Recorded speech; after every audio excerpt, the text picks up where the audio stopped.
क्या आपको पता है कि मनुष्य को जन्म लेने के लिए 84 लाख बार अलग अलग योनियों में जन्म लेना पड़ता है। आपने तो सुना ही होगा कि मृत्यु के बाद यमदूत इंसान की आत्मा को यमलोक ले जाते हैं, जहाँ पाप और पुण्य को तौला जाता है, कर्मों का हिसाब किया जाता है और सजा सुनाई जाती है। लड़की को परेशान करने पे कौन सी सजा, किसी की संपत्ति हड़पने वाले को कौन सी सजा दी जाती है और किस गुनाह की कौन सी सजा दी जाती है, ये हम आपको आज बताने वाले हैं। लोगों का कहना है कि वेद पुराण को घर पे कभी नहीं रखना चाहिए और ना ही इस किताब को कभी पढ़ना चाहिए। पर ऐसा क्यों?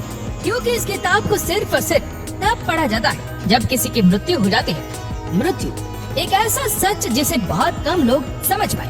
पुराणों के अनुसार जीवन में अच्छे कर्म करने वाले स्वर्ग में जाते हैं और पाप से भरे जीवन जीने वाले लोग नरक की ओर चले जाते हैं। लेकिन क्या ये सच में ऐसा होता है? क्या आपने कभी ये सोचा है कि मृत्यु के बाद एग्जैक्टली होता क्या है? इस सब के बारे में हम जानते हैं इस एक किताब से, जिसका नाम है गरुड़ पुराण। गरुड़ पुराण 18 महापुराणों में से एक है। गरुड़ पुराण के 2 मेजर पार्ट्स हैं, जिनमें से पहला पार्ट यानी पूर्व खंड में विष्णु जी की भक्ति के बारे में, मेडिटेशन, योग जैसे और भी गहरे ज्ञान के बारे में लिखा गया है। लेकिन गरुड़ पुराण का दूसरा पार्ट उत्तरखंड, वो बात करता है राक्षस के बारे में, मृत्यु के बारे में। व्यक्ति की मृत्यु तय होने के बाद जिस वक्त उसके शरीर से उसकी आत्मा निकलती है, उसके सेंसेस काम करना बंद हो जाते हैं, उसे लोक परलोक सभी एक साथ दिखाई देने लगते हैं। जब प्राण निकल जाते हैं तो एक मनुष्य को इतना दर्द होता है जैसे उसे 40,000 बिच्छुओं ने एक साथ डंक मारा हो। मृत्यु के समय यमलोक से 2 यमदूत आते हैं। काला रंग, गुस्से से भरी आंखें, टेढ़ा मुंह, उनका रूप इतना डरावना होता है कि मरने वाला जीव डर के कारण अपने शरीर को और कस के पकड़ लेता है। उसकी आत्मा वापस अपने शरीर में घुसना चाहती है, पर यह पॉसिबल नहीं होता। यमदूत ने उस आत्मा को कस कर रस्सियों से जकड़ा होता है। बहुत कोशिश के बाद वो जीव तड़प कर रोने लगता है। वो गिर जाता है और उसकी आत्मा शरीर से निकल जाती है। यमदूत तुरंत उसकी आत्मा को बांध कर ले जाता है और यहीं से शुरू होता है ये यमलोक का सफर, जहाँ पाप और पुण्य को तौला जाता है, कर्मों का हिसाब किया जाता है और सजा सुनाई जाती है। मृत्यु के बाद यमदूत इंसान की आत्मा को यमलोक ले जाते हैं। चित्रगुप्त की सभा में हर प्राणी के पाप और पुण्य डिस्कस किए जाते हैं और उसके हिसाब से उसकी पनिशमेंट को भी डिसाइड किया जाता है। यमराज की सभा में जाने के लिए 4 दरवाजे होते हैं। जो लोग पुण्य आत्मा होते हैं, मतलब जिनके दिल साफ हो, उन्हें पूर्व यानी कि ईस्ट के दरवाजे से जाने को मिलता है। इस रास्ते में गार्डन से सुंदर हंस है और ये अमृत से भरा हुआ होता है। पश्चिम यानी कि वेस्ट का रास्ता, जो ज्वेलरी से डेकोरेट किया हुआ है। जो संत है उनको इस रास्ते से जाने को मिलता है।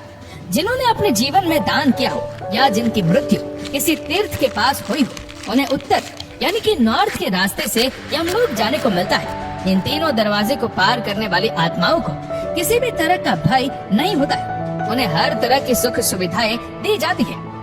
यमलोक में उनकी मुलाकात धर्मराज से होती है, जो उनके आगे के सफर पर उन्हें ले जाता है।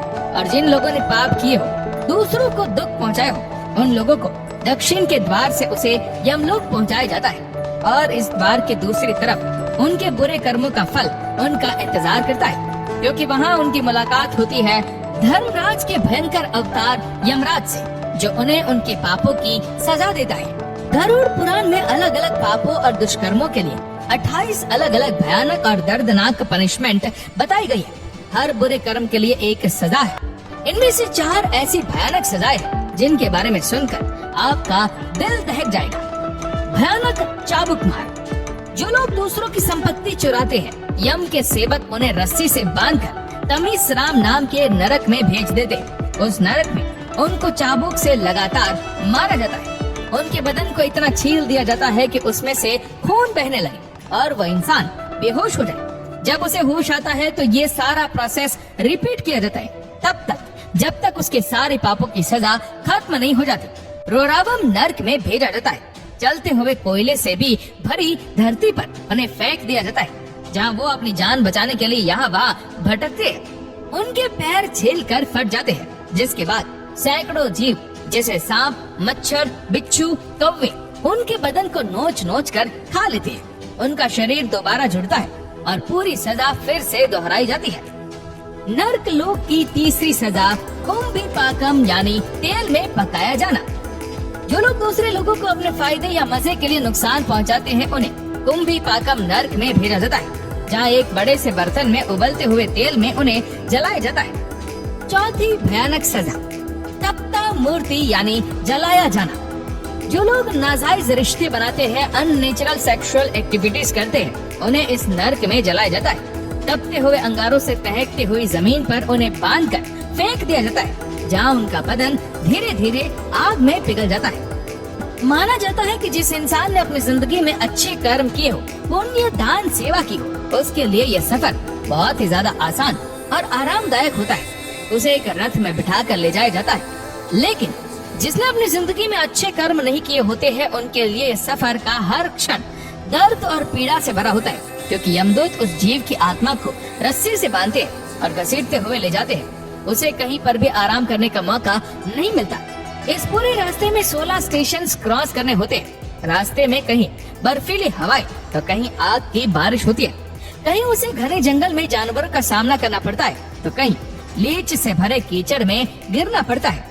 आत्मा रोने लगती है, लेकिन यमदूत बिल्कुल भी दया नहीं दिखाते। इस तरह पृथ्वी लोक से यमलोक का सफर बहुत ही ज्यादा पेनफुल होता है, बहुत ही ज्यादा टॉर्चर से भरा होता है।